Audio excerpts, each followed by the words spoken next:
Ag julle, ons kyk vandag na die Tydskrif artikel en die Koerant berig. So julle almal weet, 'n Koerant berig en Tydskrif artikel is skryfstukke wat oor 'n bepaalde gebeurtenis of onderwerp geskryf is.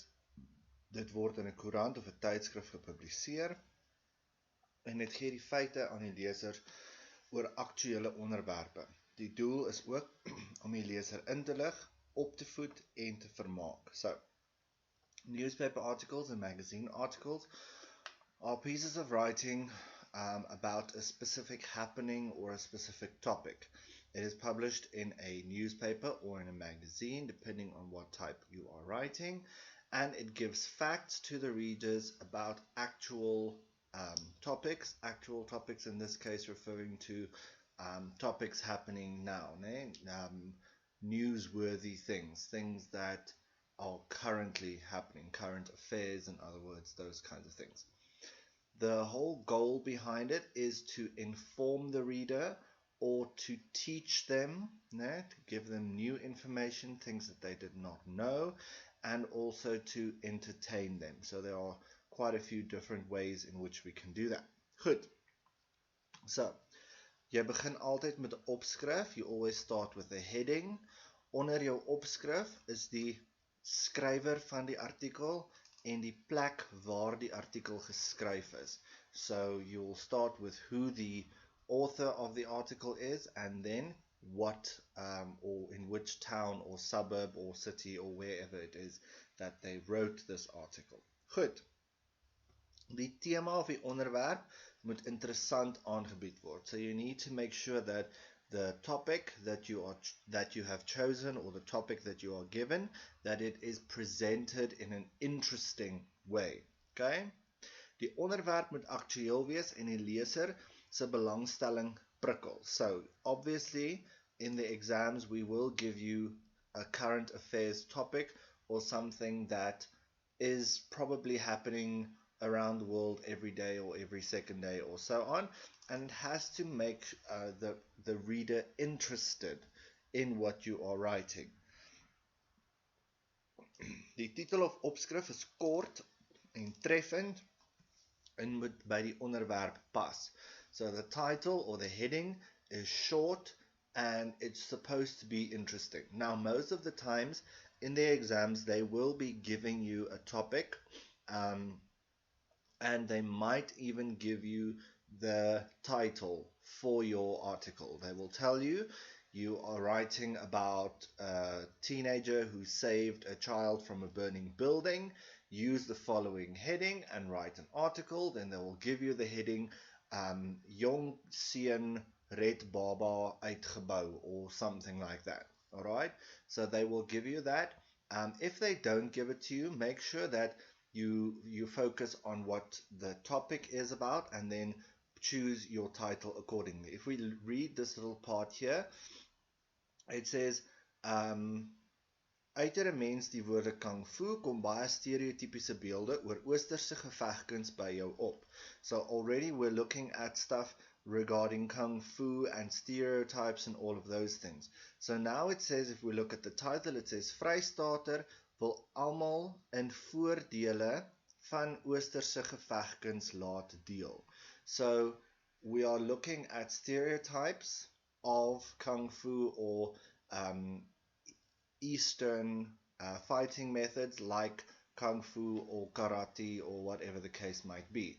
So now if we read the title, we see, okay, so we are talking about these types of fighting techniques, kung fu, and all of those types of things, but we are going to be focusing about the positive parts of that, the advantages of learning these kinds of arts. Okay, so we already know what this is about, and when we read our first paragraph, we can already see where this is headed.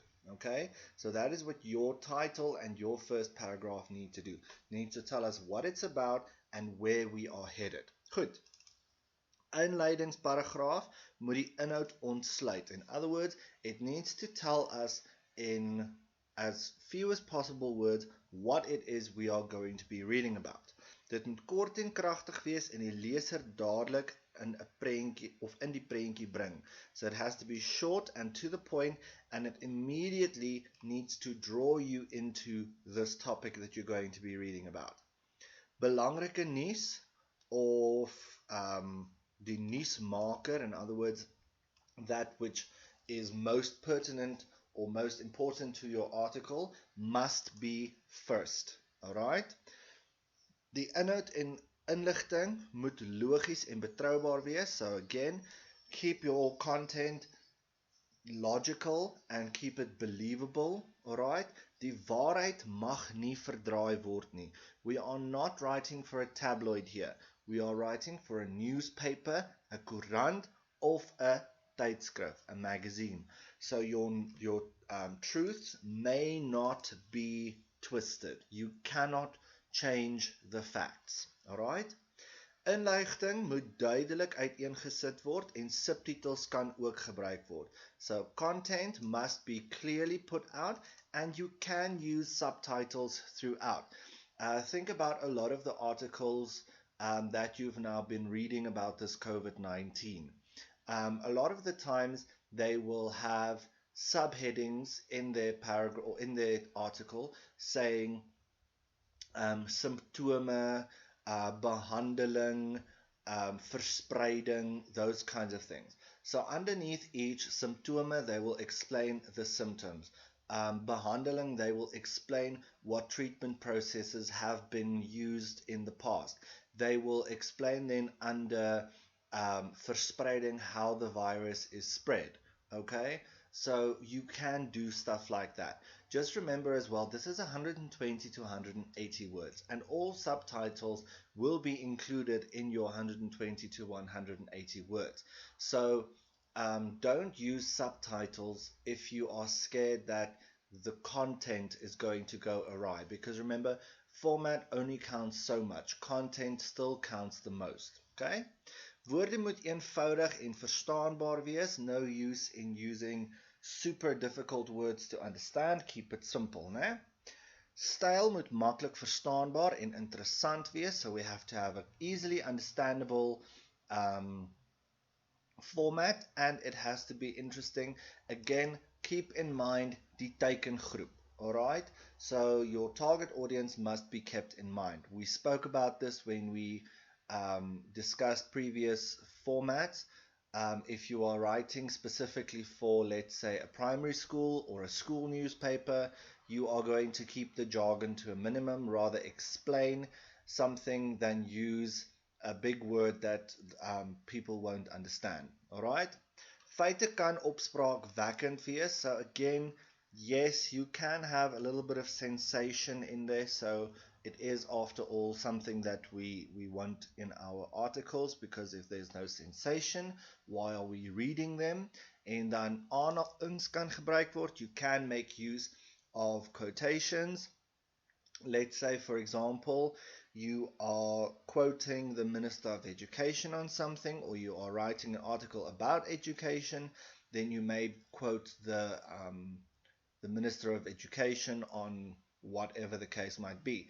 This will then be done as a form of direct speech. So you're going to say something like, die Minister van Onderwys, Angie Motshekga, het gesê, dubbelpunt, aanhalingstekens, and then you write her words, full stop, close the aanhalingstekens, and then you carry on. Don't put too much of that in. Remember, it's not a dialogue, it is an article. So try and keep quotations to a minimum as far as possible. En aan die slotparagraaf bevat die gevolgtrekking waartoe gekom word. So there should be a definite conclusion in your final paragraph. Okay, so it's almost like a summary of what needs to be said with a conclusion. So in this case, we spoke about the Kung Fu. So here you can say, Kung Fu is 'n leefwyse waarin liggaam en gees gesond gehou word. So that fits in beautifully with the heading where it says advantages of Oosterse gevegkuns. So Kung Fu is something that not only keeps your life, it's not just something, it's a lifestyle, a way of life that keeps your body and your soul healthy. Alright, so that is quite a nice article. If you want to, there is the newspaper where it came from. So it's the Volksblad van 21 Augustus 2009. So if you can maybe try and find that on the internet somewhere to read the whole article to give you an idea what is expected, that is perfect. Goed. Nou, wenke, tips and tricks as per usual. Goed. Feite en inligting kan in 'n koerantberig gegee word. I think that's quite self-explanatory. Facts or information can be given in an article. Die titel van die onderwerp saam, we spoke about that. The title must kind of be a summary of your topic. A subtitle kan ook gegee word, so underneath this you may have a subtitle as well. Die omgekeerde piramiedmethode word gebruik. So what do they mean by omgekeerde piramiedmethode is, if you look at something, for example, food groups. In food groups, you know, you have your pyramid where the stuff that you have to have most of, the most important substances, are at the bottom and the least important things are at the top with a small little point. So we're going to flip that around now. Most important information comes first and it goes lesser, lesser, lesser, lesser until we reach the tip of the pyramid. Okay? Meeste feite word in die eerste paragraaf gegee. So the most of the facts will be given in your first paragraph. So I need to know in your first paragraph, who was the boy that saved the baby? Okay? What did he do? Where did he do it? When did he do it? Why did he do it? And how did he do that? Okay? So those are some of the most important things that need to be in there. Die wie, wat en waar en wanneer word dan in die volgende paragrawe uitgebrei. Meer inligting word gegee en die hoe en hoekom kan nou ook gegee word. So the who, the what, the where and the when are then being expanded in the next paragraph. In other words, we can now explain a little bit more about who the person is, or what he did, or where this happened, or when this happened. And then in that, we can also explain the who in the hoekom. Okay, so we can also explain the how and the why this was done. Okay, die res van die inligting word daarna in dalende orde van belangrikheid gegee. We already spoke about that, dalende orde in decreasing order of importance. All the information follows decreasing order of importance, meaning most important first, less important at the end. Deeglike kennis oor die onderwerp is belangrik. So again, you need to know what you're writing about. If they're asking you to write me an article about the socio-economical impact of water elephants ranging around in the Karoo, and you have no idea what the hell a water elephant is, or socio-economic activities, then you are not writing about that. Okay? So make sure that the topic that you choose, if you choose the article, that the topic is something you understand. Doesn't help if you write about something that you don't understand because you are going to mess it up. Skryf hoofsaaklik in die bedrywende vorm, so most of the article will be written in the active form and not in the passive form. Die slot vat die berig saam, so kind of like a summary in the conclusion, like we said earlier on, and then you can write it in paragrawe of in kolomme. So it can either be written in paragraphs or it can be written in column form. Either one is acceptable. You will not lose marks if you write it in either one of those forms. Okay? But again, it has to have paragraphs. You cannot write an entire article with just one paragraph. Alright, en dit is dan die koerantberig. Goed.